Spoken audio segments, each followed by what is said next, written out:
greatest of all time! Hey there, wrestling fans. The biggest wrestling company in the world is WWE. And while there are many superstars, it is often debated as to who the most important superstars were. Well, we're going to answer that question today.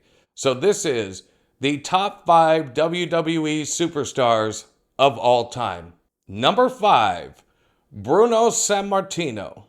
Bruno Sammartino was not the first WWE champion, but he was one of the most important that there ever was.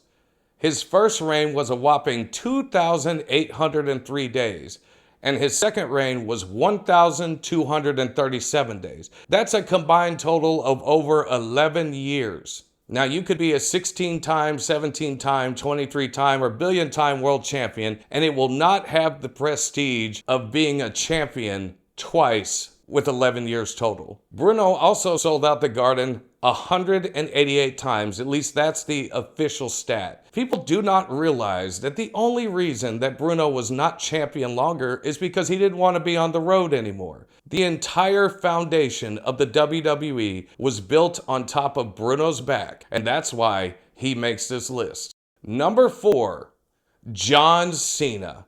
Now, John Cena, as Michael Cole would like to say, is a very polarizing figure, because in the 2010s, he felt like he was shoved down people's throats. But the reality is, John Cena sold more merchandise for a 20-year period than just about anybody. 20 years to be on top in the main event in one way or another is unheard of. The guy was a great spokesperson for the company, and he still is, doing more Make-A-Wishes than anybody in history, not just WWE. Even when we look at our previous entry, Bruno, who had a similar run on top, this is two totally different eras. John Cena in the 2000s has been on top one way or another in the most profitable time in the company's entire history. So you could not have a list of WWE superstars without John Cena.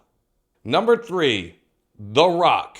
Now, The Rock was one of 2 megastars in the most popular time period in WWE. The Rock had many championship reigns, but he often was chasing the title more than he actually held it. Being a third-generation superstar, The Rock took to wrestling, and he's had many accomplishments along the way, but even after wrestling, he became a global box office icon. So every time The Rock makes a hit movie, or every time he comes back, it brings credibility to the company because people always associate The Rock as being a wrestler first than anything else. So anytime The Rock gets brought up, no matter what it is, people think WWE. And now being ahead of the TKO board, you could say what you want about that, but The Rock is a very important figure in the history of WWE, and he belongs on this list. Number 2, Stone Cold Steve Austin. In the Attitude Era, Steve Austin is the number 1 megastar. Of course, we just talked about The Rock, him being number 2. But Steve Austin broke barriers. His feud with Vince McMahon is legendary. Just for the simple fact that Austin was the everyman. The idea that this guy would flip his boss off and drink beer and do whatever the hell he wants, it resonated with fans. And Steve Austin had the biggest amount of sellouts of any superstar of all time. Record-breaking gates across the country and across the world. When people talk about Mount Rushmores of wrestling or their top list, there is no way that Steve Austin's star power doesn't make the cut. And that's why Steve Austin belongs on this list.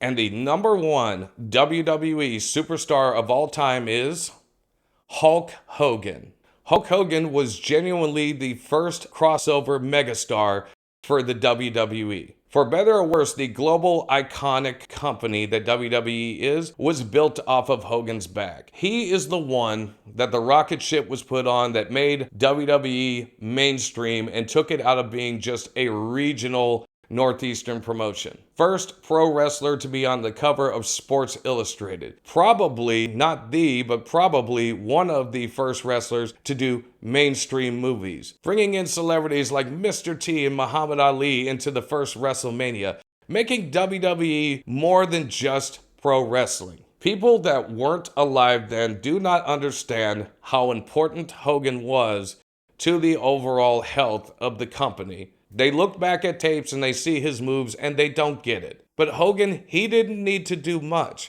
He just was a superhero that all the kids looked up to.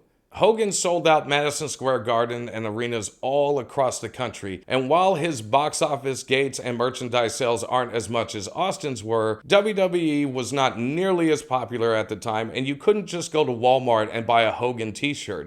You had to either be at an arena or order it from a magazine. Now, that's not to say in Hogan's later life there wasn't a lot of controversy, but regardless of all that, nobody can take away the accomplishments of what Hogan's career meant to the overall business. And if Hogan hadn't been around, I don't know if WWE would be as big as it is, and there's hardly any debate about that, and that's why Hulk Hogan is number one on this list. So guys, that's my list. What wrestlers do you think should have been on here? And leave me your top 5 list in the comments down below. So thank you guys for watching the Derek Ruby Show, and I'll see you guys next time.